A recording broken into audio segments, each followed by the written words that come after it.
All right. Well, thank you all for joining in. It's 6:35 now, so I think we may as well go ahead and get started. We've got a pretty good crowd here, and I'm sure some more people will kind of jump in as we go.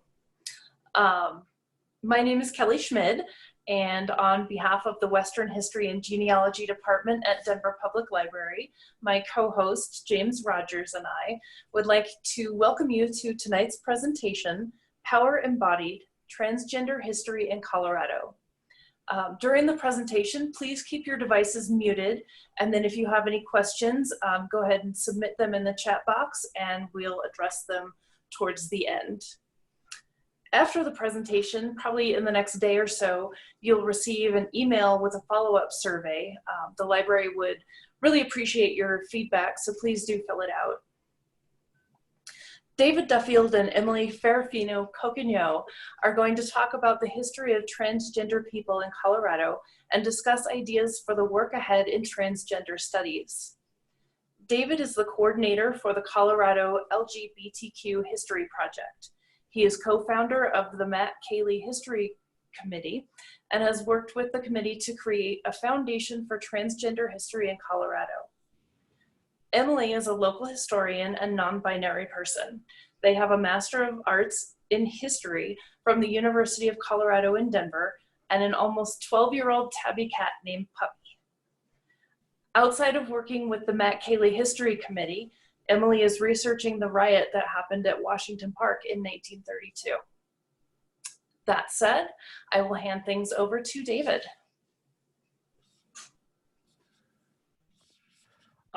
So first of all, a big thank you to the Denver Public Library and to the Western History and Genealogy Department. You've been longtime partners in our work for close to 5 years now. I want to give a shout out to everyone who's coming in tonight. This is our first time really having an opportunity to talk about our work on the Matt Kailey History Committee and the stories we found in transgender history in Colorado. I'll make a couple of notes tonight, but I want you to understand that because this is the first time we're really putting these stories together in a cohesive format over a period of time, which is roughly about 150 years, there are gaps. There are also things which we're going to miss. But most importantly, the thing I want you to take away from here is that identities for transgender people go back all the way to the beginning of time. And some of the literature and that some of the books and that some of this research we're talking about tonight is accessible to you. I'm going to point to a couple of books in a few minutes that I hope you'll go out and seek for yourselves. It's possible later on that we'll put together a bibliography, at least that's my intention, of transgender historical resources, as well as some primary source documents, one in particular that was discovered in the archives of the GIC before it closed and was given to us, which I'll talk about a little bit later on. It informs the practice of how we understand transgender history in Colorado significantly. And it's important that whoever is here listening to this have access to those resources and those stories. Because without access to those stories, no form of history can be done and no one going forward can understand what came before. So I'm gonna go to a quick screen share. So the title of our presentation tonight is Power Embodied. According to the historian and activist Alok Void Menon, power is defined as a system which seeks control. It is maintained through conformity, and that when we look at systems of control, we're often looking at systems of control for transgender people around their bodies. Hold on just a moment while I try to figure out how to do a slideshow. But first, a couple of statements. I want you all to understand that we stand in solidarity with the Black Lives Matter movement and stand against historical oppression and genocide of African American and Black people, as well as every other marginalized people in the United States and in North America and across the world. I also want you folks to understand that we recognize that we are allies and we are standing upon occupied land of the Kiowa, Ute, Arapaho, Cheyenne, and many other First American peoples. I also want to give a shout out and a celebration for the Supreme Court victory yesterday, which banned discrimination for LGBTQ people in employment and established the first workplace protections for transgender people in United States history. There is still so much work to do. And I also want to offer a moment of silence for Tony McDade and for so many of the other countless transgender people who have been murdered and whose stories we cannot tell. If you'll join me in a moment of silence, we'll continue.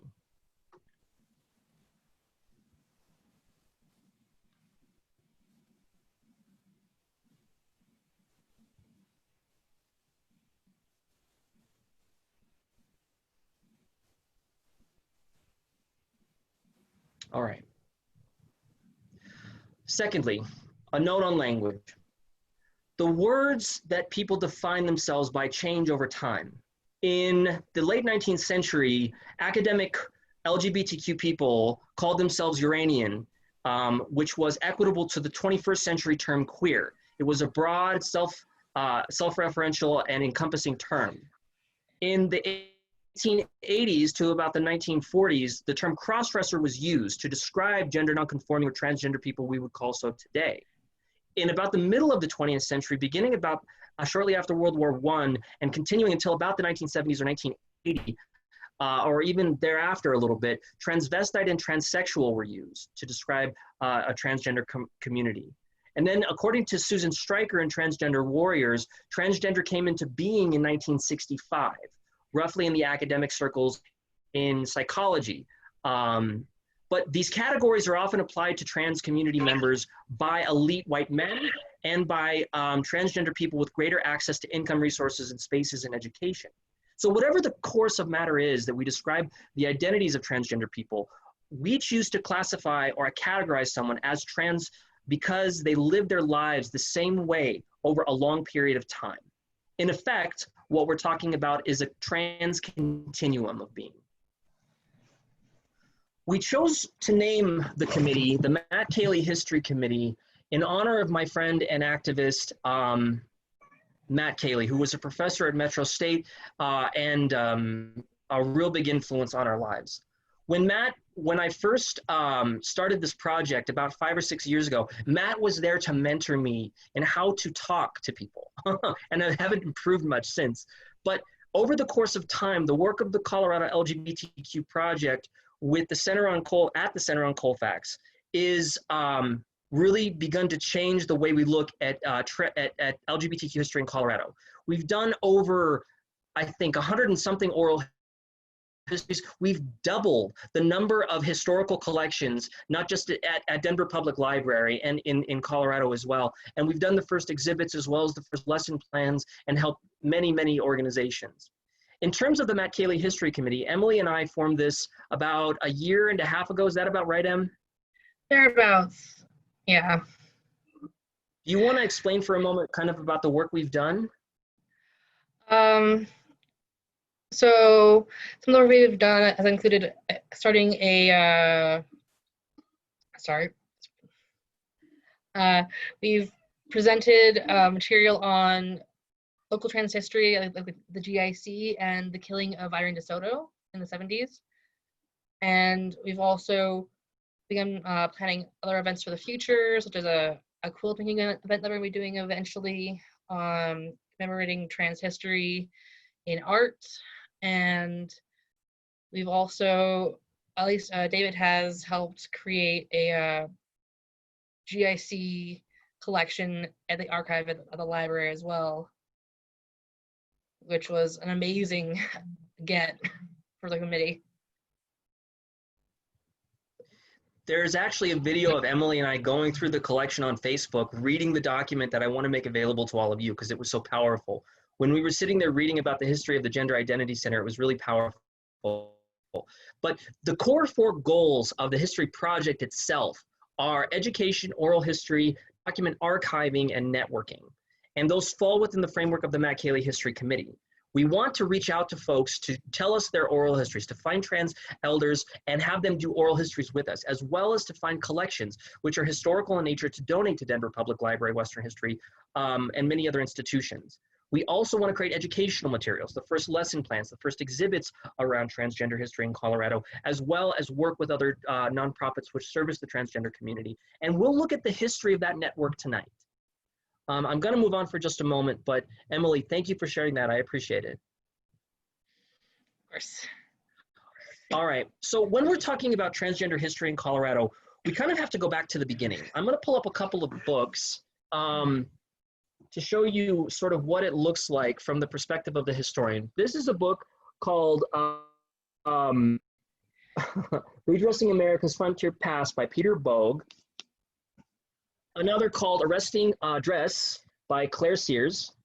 And in these books, you get a case study of hundreds of cases of gender non-conforming or trans continuum people who present as not conforming to their biologically assigned sex in the middle of the 19th century and well into the early 20th century.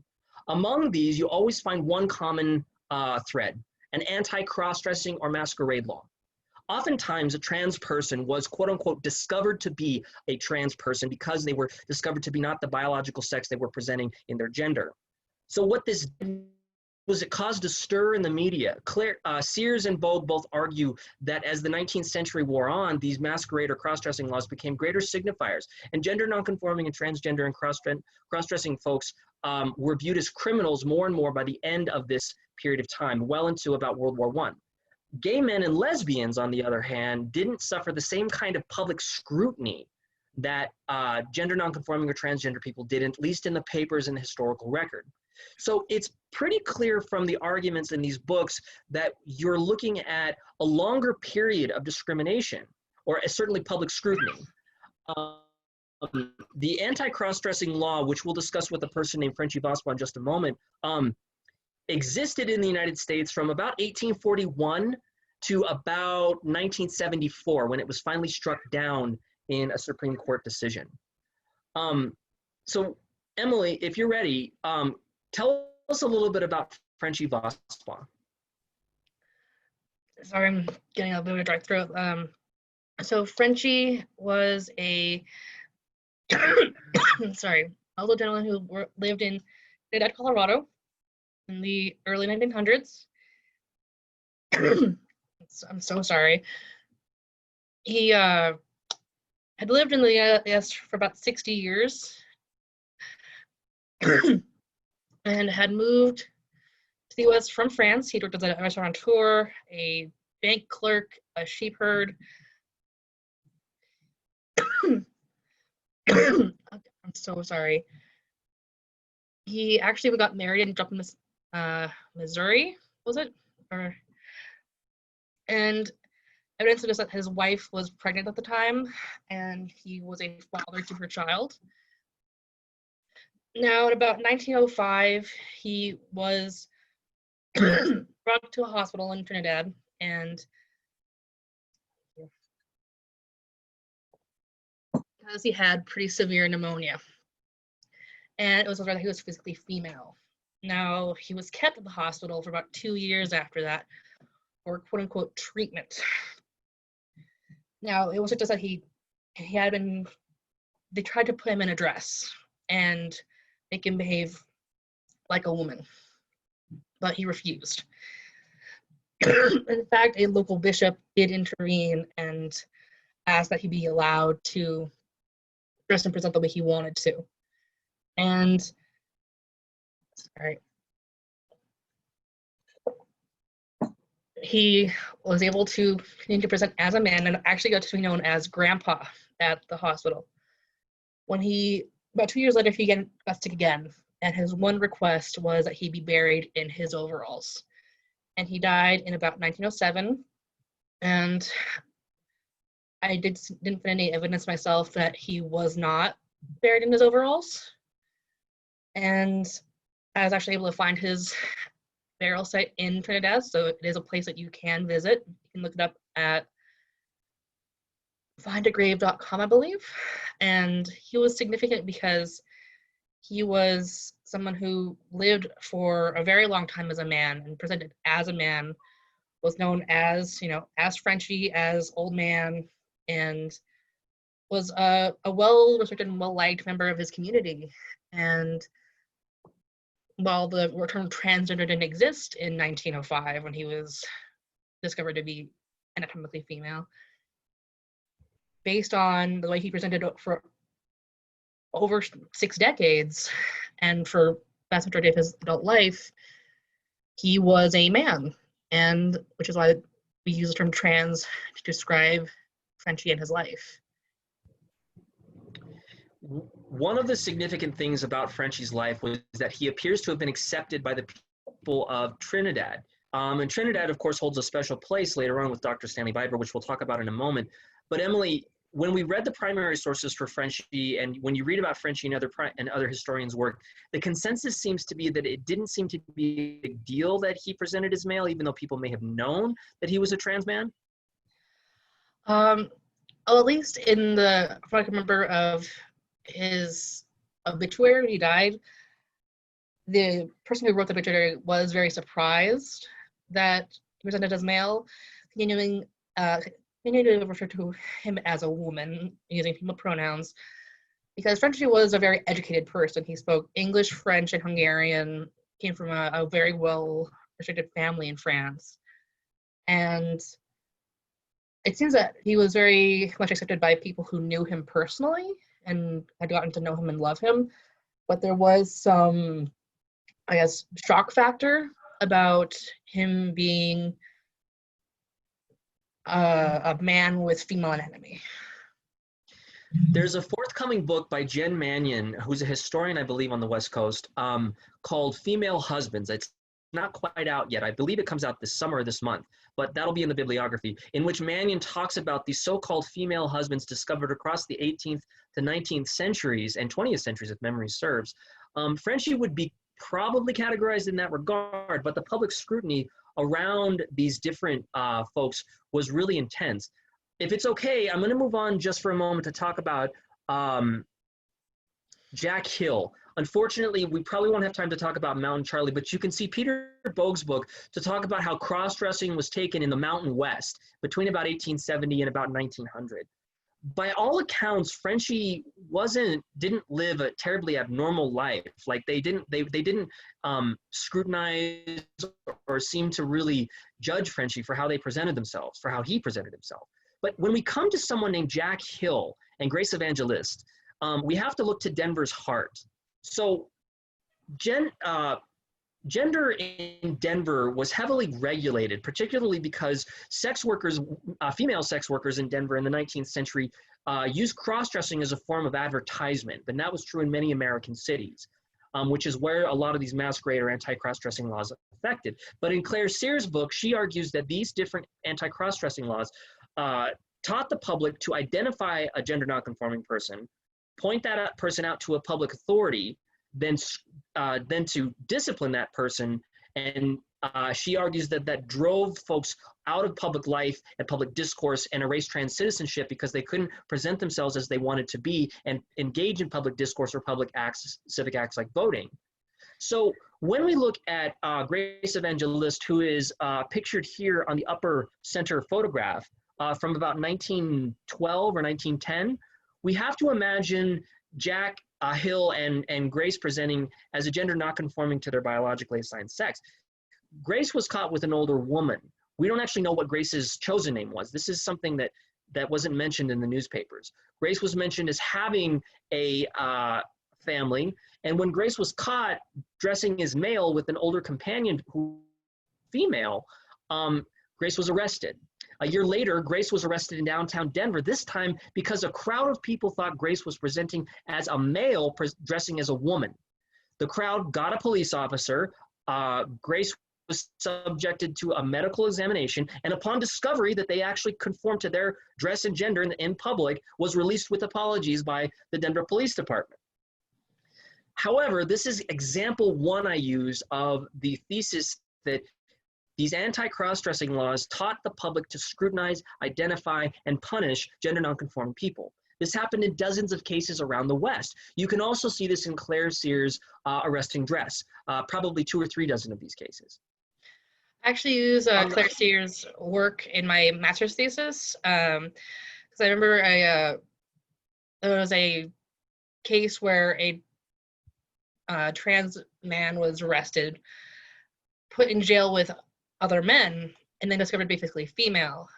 And in his case, he was offered a deal where he would dress as a man in a local freak show, but while outside in public had to dress in female clothing so that he wouldn't be giving away a show for free, and also keep from being arrested again. In a book that came out recently called Emily Skidmore's True Sex, about trans men in history, Skidmore argues also that when people transgressed social mores or they became public charges, they received public scrutiny. But also that these transgender people Skidmore identifies in Utah, Pennsylvania, and California were actually able to live their lives pretty successfully when people just left them alone. The scrutiny driven by the anti-cross-dressing laws, as well as the belief that gender nonconforming people were criminals by the end of the 19th century, seems to have changed the dynamic, not just for transgender people, but for the whole of the LGBTQ community. Jack Hill, who is in Peter Bogue's book, was a person who grew up in Denver, and they went to Denver East High School, graduated in about 1906 or 1910. Jack moved to Fort Lupton, homesteaded, and ended up in the newspapers, quote, mashing the hearts of the local women. So this was definitely a person who was attracted to women. When Jack came back to Denver, they had to go back to their assigned identity, Helen Hilscher, and present as female to get the homestead license, which the homestead was named under. But upon discovery in Union Station of not being Helen Hills, of not being the person that they were presenting themselves as, according to the newspapers, they lost their homestead license and were run out of town. Jack appears about a year later in Craig, Colorado. And in this time, Jack is working with his girlfriend's brother. His girlfriend was named Anna Slifka in the newspapers, and apparently she was a German immigrant who was a waitress. Whatever the case, Jack's girlfriend's brother thought that Jack was going to skip town. So he reported Jack to the local magistrate. The local magistrate found out about Jack's incident of exposure in Denver a year before, in 1912. And what ends up happening is that Jack is run out of town again, except this time something interesting happens. He calls upon a friend in Denver who is an older doctor who's not married. And apparently this woman lived with another woman in Denver, suggesting that the network of trans identity, or what we would call queer identity at this point, extended beyond other things. Now, we might categorically not be able to say one for another if this person was more lesbian or trans male, but because they presented their gender as male for most of their lives, it appears that they were probably more trans male. However, I'm not going to make that distinction. What I will leave it up to our listeners to do is to research for themselves and make their own choices and make their own connections. Eventually, when we're looking for for people who might fit the definition or the categorical definition more, which is probably not something we should spend too much time on, we want to turn to a doctor named Alan Hart. Hart was probably the first trans male in American history in 1917 to get access to sex-affirming surgery. Not only did Hart graduate from medical school and go on to do groundbreaking work in, I believe it's tuberculosis and radiology, but Hart also had a female partner. Hart also lived as a male for the vast majority of his life. Hart died in 1962 from heart attack, actually, but in the 1940s was one of the first trans men to get access to synthetic testosterone, and before that had a hysterectomy in 1917 and 1918. Hart lived on the West Coast and then eventually settled in Connecticut with his wife, and appears to have lived a pretty powerful life. I encourage everyone to look at these examples a little bit more. Whatever the case is, in these three different examples in Colorado and nationally speaking, we also have a difference between privilege. Hart was medically trained. Hart had access to higher education. Jack Hill and Grace Evangeliste were working class people in Denver. And Frenchy, though as educated as he was, appears to have lived a relatively quiet but normal life in Trinidad. It's not until the quote-unquote discovery of his biological sex at the end of his life that anything really seems to be remiss. I don't know. Emily, what do you feel? Well, I believe Frenchy was talking about how everyone who knew him was somewhat surprised because he had worked and lived and shared rooms with a lot of men over his life, and who had no idea what his biological sex was. But yeah, he was very educated. He, as I said, did speak 3 languages and was part of a good family, quote unquote, good family.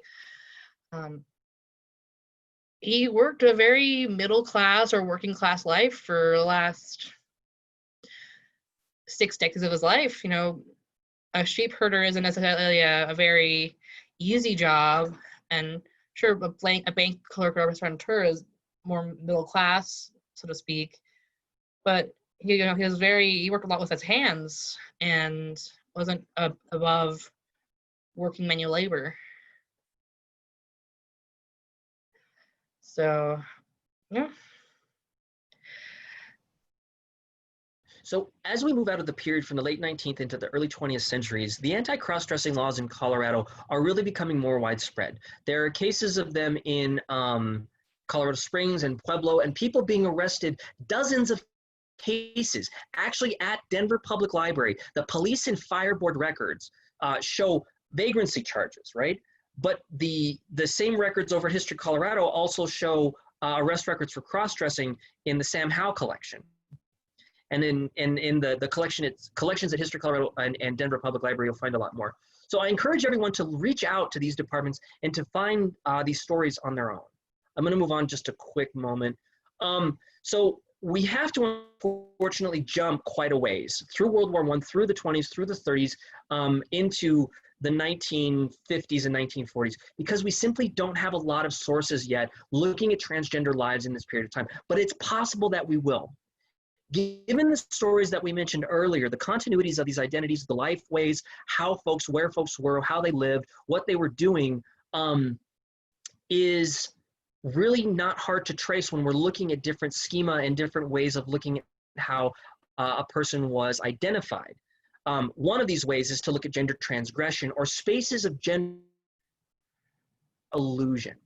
By the middle of the 20th century, gender illusion was widely scrutinized in public, but still accepted in places like entertainment venues. That's primarily because a lot of the vaudeville circuits engaged in places of gender illusion, but also because the anti-cross-dressing laws specifically said it was okay to dress in cross-dress in spaces for entertainment and for money, which excluded businesses primarily. So that created a public-private dichotomy between where it was safe and where it wasn't. This is a photograph of Denver in 1950 or 1954. You can, of course, see where Denver Public Library is, just off of Civic Center Park there in the lower left.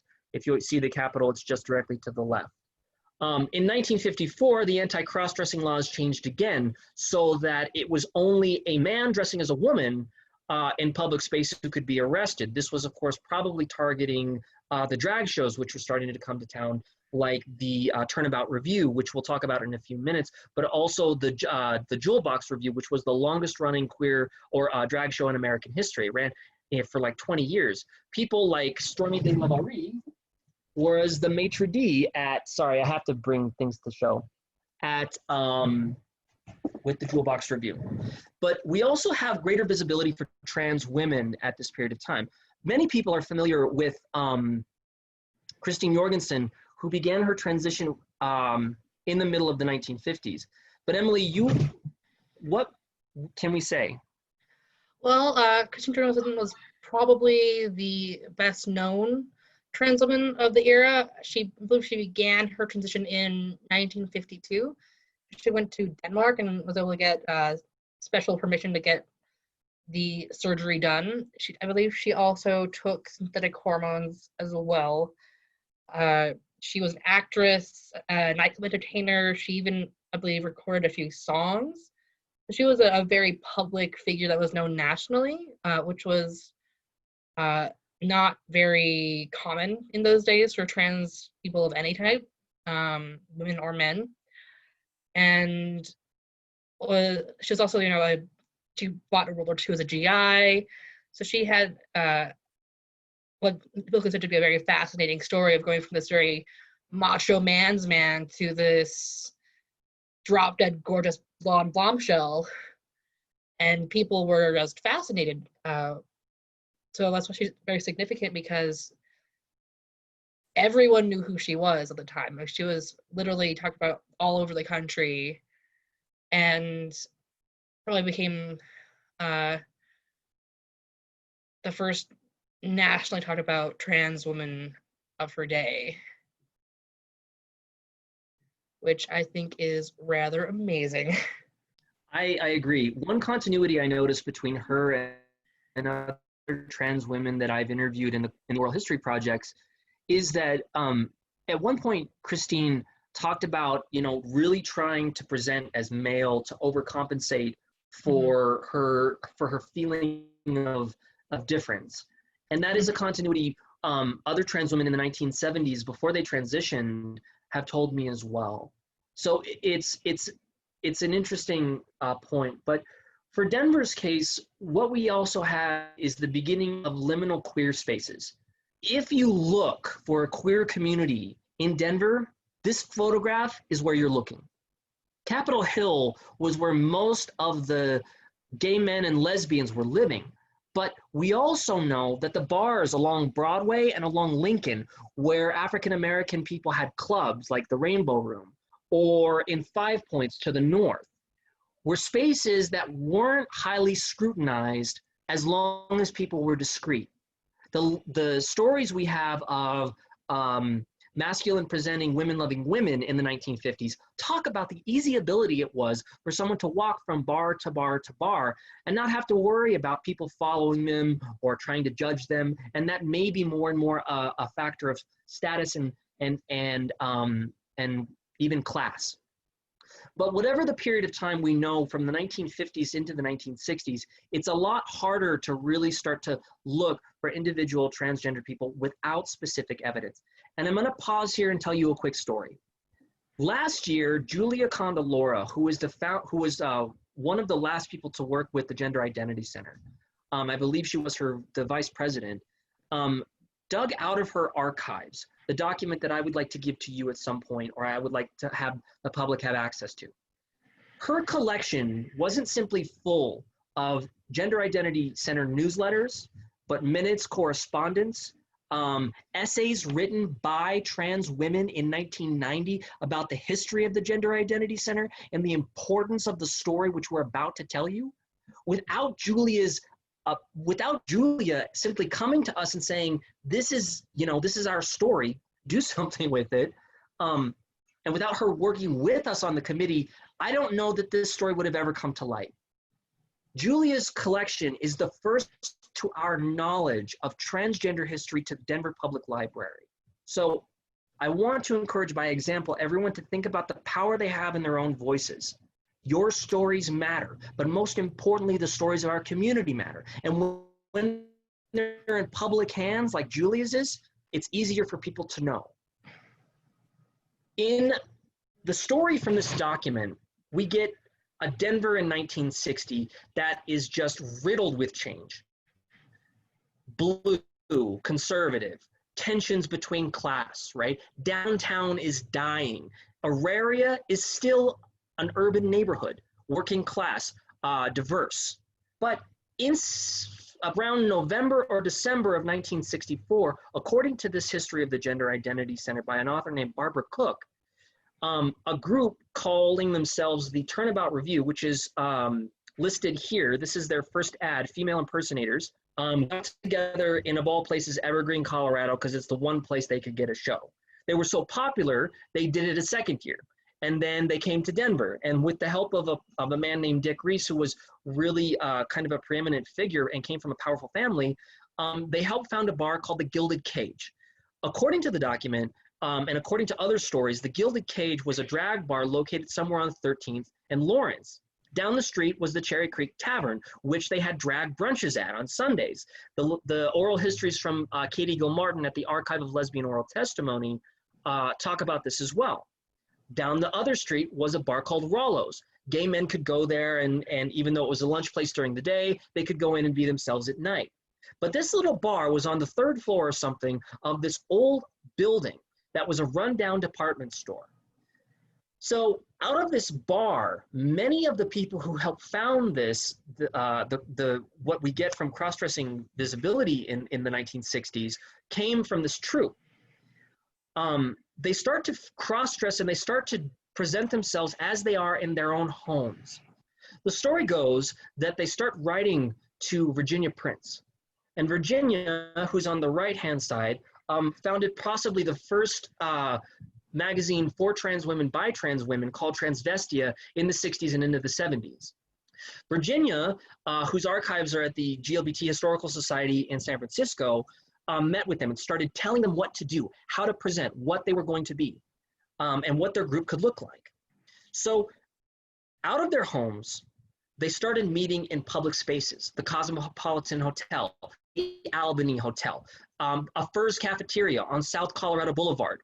But more importantly, they met with their wives. Some of these members talk about later on having to become divorced, but also having to become their more authentic selves.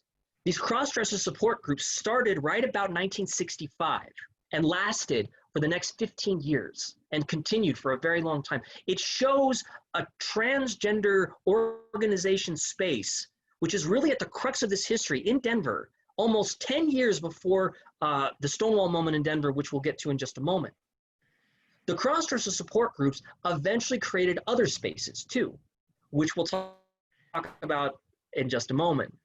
But we also get the emergence of a doctor who becomes a prominent figure in Denver, in Colorado queer history and transgender history.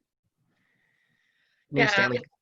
Stanley Weber is an amazing man. He worked in Trinidad, Colorado from the mid-1960s through 2006 when he died. He personally performed about, I think it's like 5,000 sex changes in his medical career. He was part of the OSS during World War II, as well as fought in Korea. Now, because of him, Trinidad, Colorado became known as the sex change capital of the world, and the term going to Trinidad became sort of like a code for trans people for when they wanted to go get surgery to become their more authentic self. And he's significant because it's just like an increase in access to medical care that is trans affirming as well as identity affirming. And he actually began his career because a person that he worked with revealed to him that she was a trans woman and asked him to learn about sex change surgery and to become an expert in that field of surgery. And he looked around and did his research and decided to go for it, and thus became one of the most prolific sex change surgeons in the world during his lifetime. And I believe his clinic is still actually in existence today, or at least it was continued on after his death by another doctor who trained under him and continued his work. Dr. Stacy Bauer. Yes, got a name from it. So one of the significant pieces here is that trans people in Colorado get access to medical or sex-affirming surgery. Mm-hmm. And I believe that the community in Trinidad mostly accepted him because it was good for business. Brought a lot of people into town to spend their money here. And, you know, it may not the best reason to accept it, but at least they saw the good in what he did for the community. It's kind of a libertarian argument. It's good for business. Mm-hmm.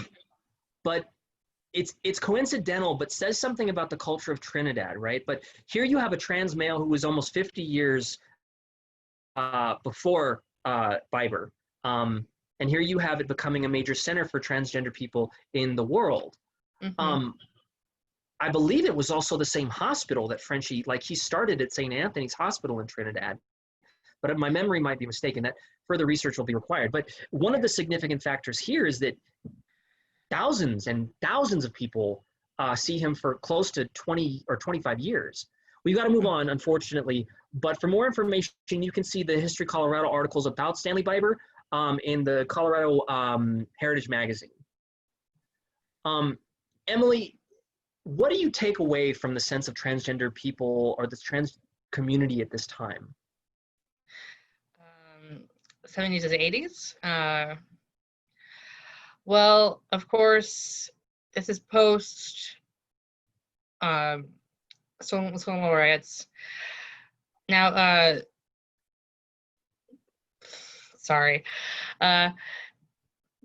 There were a few murders that occurred in the 70s of two trans women of color.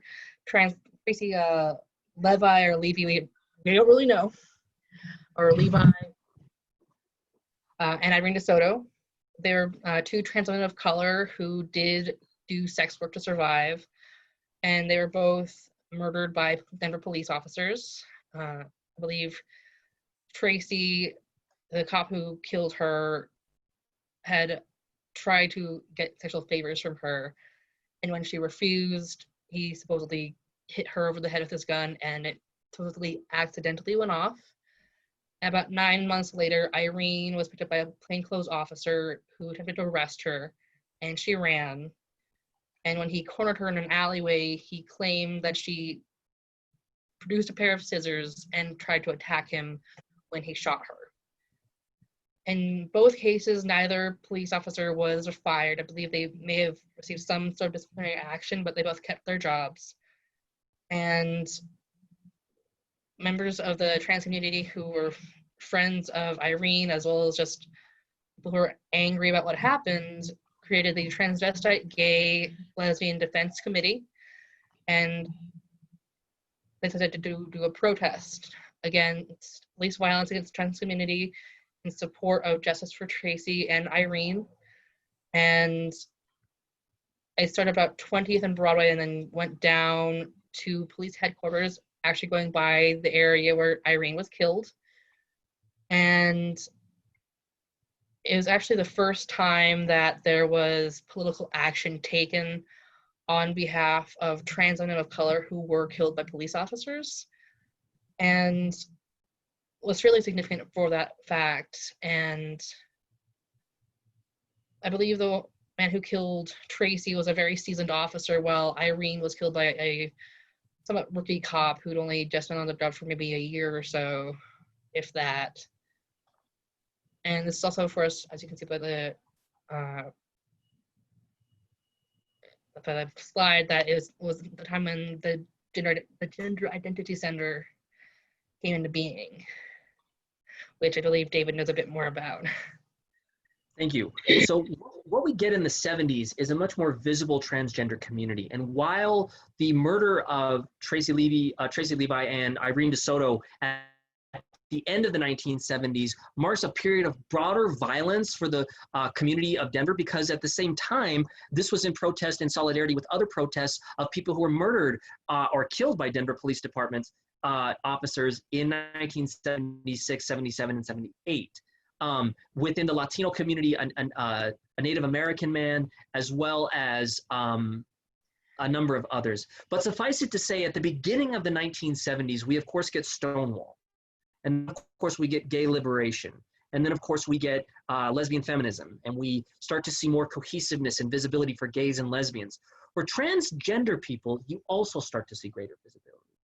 Compton's Cafeteria happened just a few months after the folks at the cross-dressing groups got in touch with Virginia Prince. You also, in 1974, according to this other document, get the end of the anti-cross-dressing laws with the work of trans women and trans men in the Gay Coalition of Denver. And this hasn't really been talked about before. There's a wonderful documentary called The Denver Gay Revolt by Jerry Grash, who is the creator or co-creator of the Gay Coalition of Denver. And essentially what they did was they protested police discrimination and harassment against gay men. But in October 23rd of 1973, they met with Denver City Council and through injunction and through action and through working with city leaders, had the first successful political movement by the gay and lesbian and transgender communities. In the document, the author Barbara Cook talks about how trans women, with the work of Dick Reese and among others, got the anti-cross-dressing law overturned, which is true. There was an injunction and a court case, but this requires further investigation, a mystery yet to unravel. And the murder of Irene DeSoto and Tracy Levi is perhaps the first time in Denver and Colorado history that a group of people, Denver socialists, feminists, transgender women who are Missy and Monique here in this photograph where it says fight back. That's from the actual protest. Missy's on the right and Monique is on the left. Those were friends of Tracy who saw that their friends were murdered and helped organize this with all these different groups. But when you had trans women of color, an African American and a woman of Latina descent being condemned and murdered, people stood up and said no more. You also get the creation of trans-friendly spaces like the International Court of the Rocky Mountain Empire, and many of the transgender people I've spoken with in my own oral histories have talked about such spaces as necessary places for them to find people like them. They also talk about the creation of businesses which begin to support them, Studio Lights, among others, and doctors and psychologists, which we'll see in a moment in the newsletters of the Gender Identity Center, who support them. So when you see the emergence of the transgender community in the 1970s, you also see the emergence of allies who support them. Within just a few years of the Gay Coalition of Denver, you get the creation of the Gay Community Center of Colorado, now the Center on Colfax, where Em and I work and volunteer. But at the same time, you also get the very first cross-dresser support group. On the right, in the upper right photograph, is Sonya Smith. Sonya was a trans woman who helped found the Gender Identity Center. And in the letters and in the notes of the Julia Condolora collection, she's referenced widely as a person who talks about the necessity of having our own, in her words, our own center to support our own unique needs. So from 1977 to 1980, she and a few other people got together and started researching and creating a board of people to create the Gender Identity Center, which becomes probably the most prominent support institution or nonprofit institution for transgender people in Colorado history for most of the recent history. But the end of this period really is a signifier of change. We get, of course, the emergence of HIV in the 1980s, but trans activism and trans organization preceded that by almost 30 years, a much broader and more contextual history, which is worth further investigation. In 1980, from 1980 to 2020, actually, I'm sorry, from 1980 roughly to 1989, I believe, in the Julia Condolora collection and the essays, we understand that the Gender Identity Center was located in this beautiful Victorian house near 32nd and Mead. In fact, last year, Emily and I did a Teach by Place or a mini tour right next to this house, which is probably worth, wink, wink to anyone listening, some historical protection. In the letters of the GIC, we see a growth of community members. We see the medical cost of transition listed at some $3,000 to $5,000 in 1985, just for the first part of it. In fact, in 1986 and 1987, Dr. Biber comes to Denver and speaks frequently about the cost and necessity of medical support and fundraising for transgender people to have access to this, to medical transition. You also see the pages of the Gender Identity Center newsletter riddled with ads. Psychologists, businesses, support groups, so on and so forth, hospitals begin to emerge more and more. Psychologists like Tommy Kelly and Anne Boleyn began their work in 1980s and 1970s gender cross-dresser and transgender support groups. Anne Boleyn actually went on to get an MA and a PhD, and you can look up her thesis at the University of Colorado Boulder, where she interviews trans women about what their experience in transition was like between 1976 and 1980. Among the most things which I took away was that trans women were really objectified. They were confused for drag queens. They were often labeled as gay. They were not clearly categorized as who they felt they were. But one of the startling quotes which sticks with me today is that one person said, if I remember correctly, I am a woman, and a woman can be whomever she wants to be. I can be whatever I want to be. And being a woman gives me the ability to be who I am and who I feel like I am on the inside. By 1989, we start to see again a resurgence of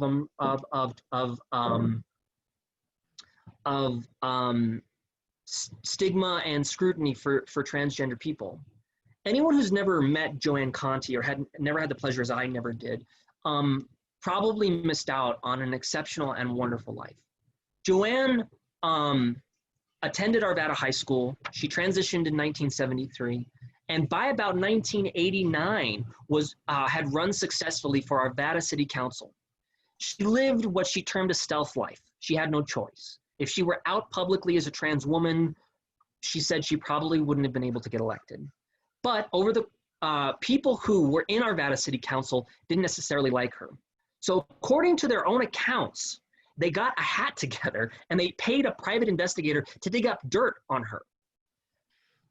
Several council members in Arvada later regretted this, but they also said in the same breath that they respected her for her hard work, even though she was only on the council for a few years. Though she was outed publicly against her will in the Westward newspaper, she did, of course, come out as a trans woman before that. It seems an act of violence to take a person and then publicly out them against their will, and to do so in a way which permanently damages their political career. Conti eventually tried to run for a higher state office, but was denied by the Secretary of State for a flippant reason, sued and lost, but carried on her stories at a local radio show. Scrutiny of transgender women at this point was also starting to change. There was a woman, and is a woman, named Barbara Millman, she's a local photographer and did an exhibit on the trans female community in Denver at that time. She took intimate photographs of transgender people in the Gender Identity Center, lounging around, talking to each other in black and white. She has beautiful photographs of these folks in dress and how they change over time. It is such a startling thing to see that when you look at the beauty of these photographs, you see people who have lived experiences like Conti, but to whom we will look back and find greater want to understand their stories in the future. By about 2000 and 2008, the trans community in Colorado has grown dramatically. The Gender Identity Center is growing and growing and growing. But violence against transgender people is increasing to our knowledge exponentially. The Anti-Violence Project in New York cataloged some 4,400 trans women and transgender people who were murdered in 1994.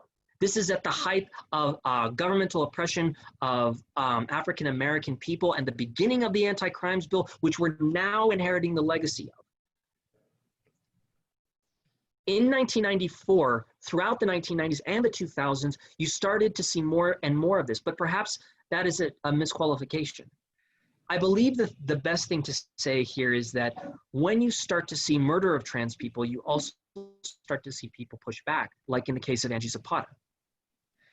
Angie was actually murdered by her boyfriend, who claimed that he discovered that she was a trans woman, and suddenly became so violently enraged that he felt no other recourse but to essentially beat her to death. This is, of course, known as a trans panic defense. And Angie's family claimed that she was always very open about being a trans woman, and there's no way he could have legitimately not known that she was a trans woman.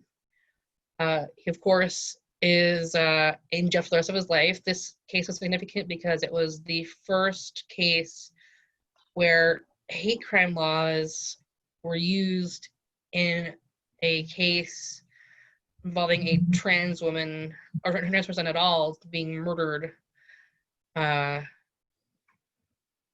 all. And of course, she was another trans woman of color, just like Irene and Tracy. And her murder was very sad, but made significant steps towards using hate crime law to defend trans people and their lives, and any crimes committed against them. just because they were trans. And yeah. So it was the first case, Emily, of a person using a hate crime law to prosecute someone for the murder of a transgender woman in Colorado.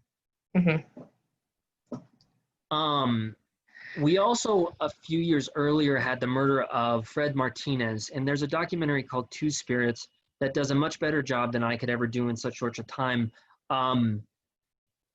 talking about Fred's murder. And it may be disrespectful of me to mention him without permission, according to his family's beliefs, but I just want to encourage everyone to look at Fred's life and the Two-Spirit movement, and to really come to understand that discrimination against transgender people didn't really exist in non-capitalistic, non-Western, non-European, non-white, non-colonized cultures up until the 1930s or 1980s, according to historian William Roscoe in his book, Third and Fourth Genders.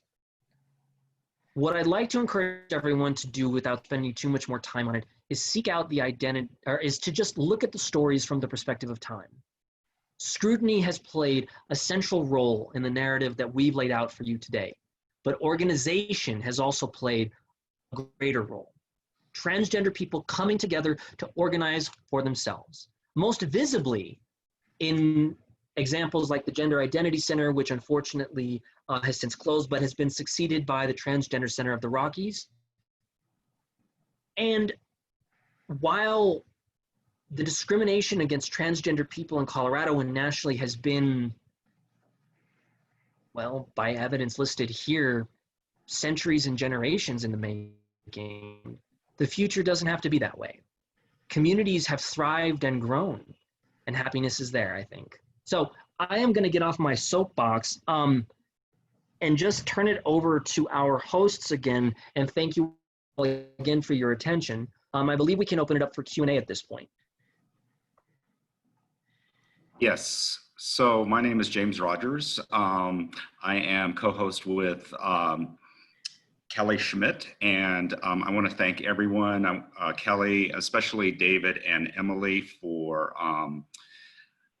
presenting this wonderful, fascinating topic. So if anyone wants to put some questions into the chat, we can go ahead and ask you to do that, and then I'll read out some of the questions, and then Emily or David will be able to go ahead and hopefully answer them.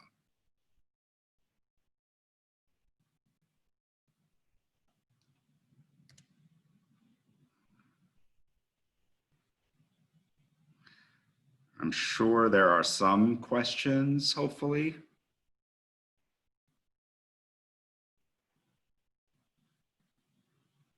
We'll give it a couple of minutes.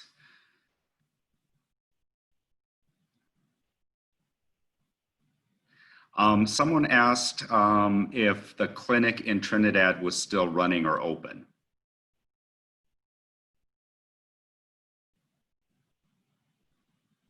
So Fiber retired, I believe, in 2006, or shortly that, and passed away shortly thereafter, but he was succeeded by Marcy Bowers, who's an OBGYN. There's a documentary about her life and her work. I don't believe that Dr. Bowers is still practicing in Trinidad anymore, and I do actually think that the clinic has since folded, but I guess that's a Google search away. Okay, all right. Somebody asked if there is a bibliography of all the materials that you mentioned. I know that Kelly had mentioned a couple of books in the beginning of the presentation. I'm not sure, maybe I can send that to all the participants along with the survey. So possibly if you can send that to me, and then I can pass that on. Sure. Let me give one quick resource. I almost forgot my own darn thing. Geez, I can't believe I forgot my own stuff. I want to encourage folks to, let's see if this will work, to contact us at this email address, history@lgbtqcolorado.org, and to join us on the Matt Kailey History Committee. We have got so much work to do, and for more information and a bibliography, which actually I believe I'll put together and send to you, James, people can find out for themselves. Okay, that sounds good. Somebody mentioned that it's a great presentation. And then somebody else mentioned that Dr. Bowers practices in San Francisco, although there is still a satellite clinic in Trinidad. So, it's interesting. Anyone else?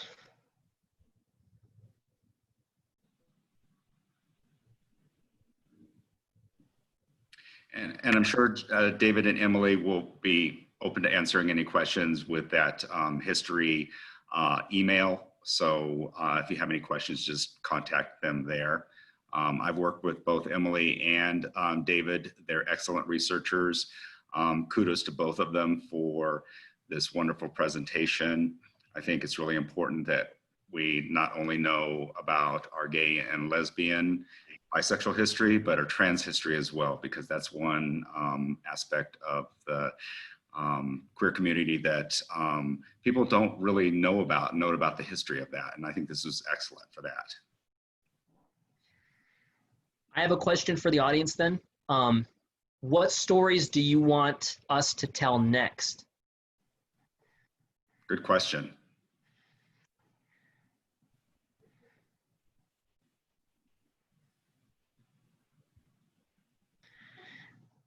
So far, nobody's typed anything.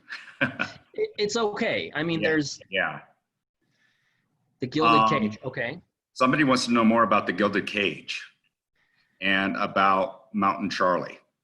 Oh, okay. Yeah. So I'm actually going to give you a direct resource for Mountain Charlie. Mountain Charlie can be found in Peter Bogue's book, Redressing America's Frontier Past. I'll type that in here now.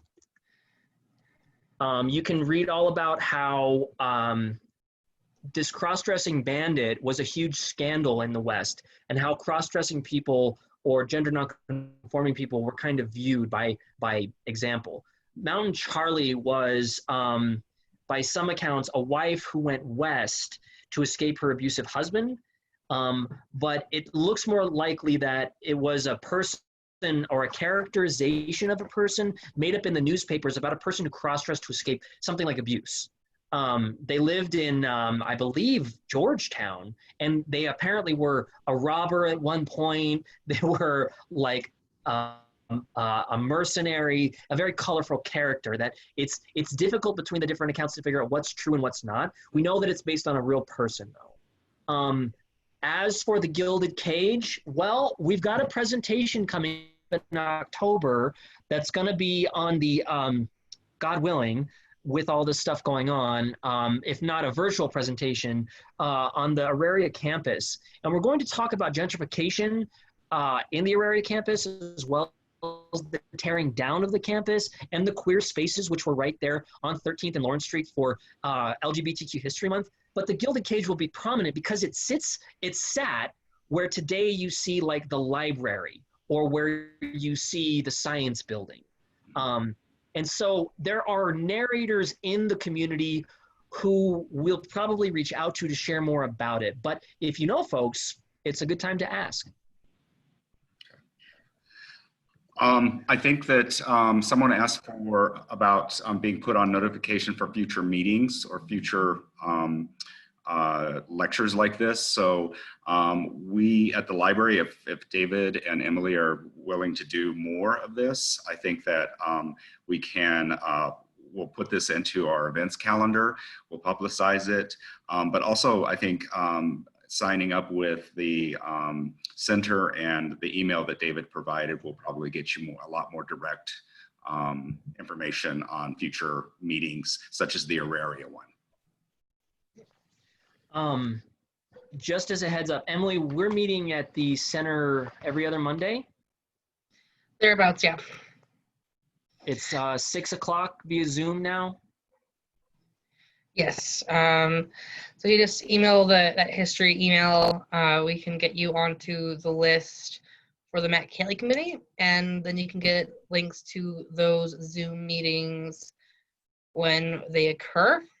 It's a pretty small group, but we're pretty fun to be around sometimes. So a bunch of nerds. Sometimes. You don't mind some loud nerd talk like, look at this thing I found. It's so weird and nerdy. Oh my God. It should be fine. Also, I want to do a shout out for our Western History and Genealogy newsletter. If you send us a email at history@denverlibrary.org, I'll write that in the chat box. We can sign you up for that. And then we also will put some of our programs that WHG sponsors. Yes.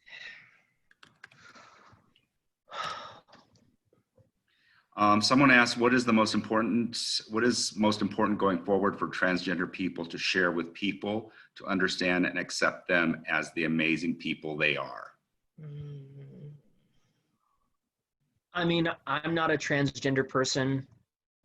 I don't feel qualified to answer that question. Well, as someone who is under the umbrella of trans, being a non-binary person, honestly, that's well, like, there's a lot we could share as a community. The main thing I talk about is our history as a community goes like a very long ways. I believe there's a, like, I forget what they're called. They're non-binary person who was, I believe, like from like the near the Middle Ages, that was non-binary as well, and just look into it, and I just know that our community is old. Our community is valid, and people try to claim that, oh, it's a new fad, and people are just trying to get attention. You know, just point out that we've been here as long as people have been here. You know, as long as people have existed, so have trans people. It's just that the terms that were used aren't the terms they use today, and the way people were described weren't the way they would be described today. So using modern terms to describe people in the past, or trying to research people in the past, doesn't always result in anything. Just point out that we are old, we are here, and we just have to know how to look and where to look.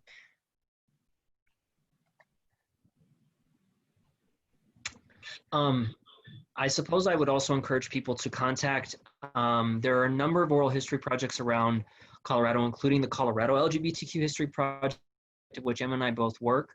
To share your story is probably, in my philosophical personal view, the greatest thing you can give to someone else. You liberate someone else when you give them empathy, or when you give them your story, which gives them empathy, and you weave another strand in our tapestry. Mm-hmm. Trans voices are simply not represented as well as they should be. That's the blatant fact. But the transgender history projects around the country, like the Transgender History Project in Minnesota, 200 people in just 3 years. And now with Zoom, we can do oral histories much more easily. And if you know a transgender elder, send them to us. We want their story. We want the trans community at large to come to us and say, we want to share your story. So I don't know exactly what, but I know that it's important. It is. For myself, I didn't realize I was at all in the trans community until I was in my mid-20s. I did not have the language or the terms necessary. My parents never gave me that language. It wasn't until I met a queer professor talking about in a sexuality class that suddenly they're like, oh my gosh, there's words for this. There are words to describe that I'm not a crazy person. Words exist and they mean things. And oh my God.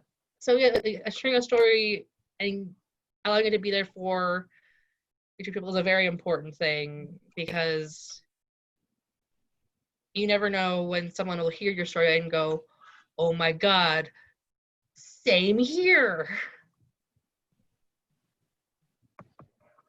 Because it can save a life in cases, and when the people know that they're not alone. Are there any more questions for David or Emily? I think if they're not, we'll wrap it up. Give it a few seconds here. Again, I want to thank everyone for attending. You will receive an email with a survey. We would really appreciate you filling it out and letting us know how you thought this program went. A little secret, this is Kelly and my first Zoom meeting, so putting this together was a little bit fun, to say the least. But I want to really thank Emily and David for their contributions, and to the gay and lesbian, transsexual, bisexual, and queer communities. And we really thank you for all that you've done. I've known David for a long time, and I remember when he first came in and showed him all the gay and lesbian resources that we had in Western history and genealogy, and he was like a kid in a candy store. So thank you. Thank you, James. Thank you. And thanks everyone for attending, and hopefully you'll sign up for our newsletter, and we'll go ahead and do some more of these wonderful Zoom and virtual meetings. Thank you all again. It was a pleasure. Thank you, everyone. Thank you. Everyone have a good night.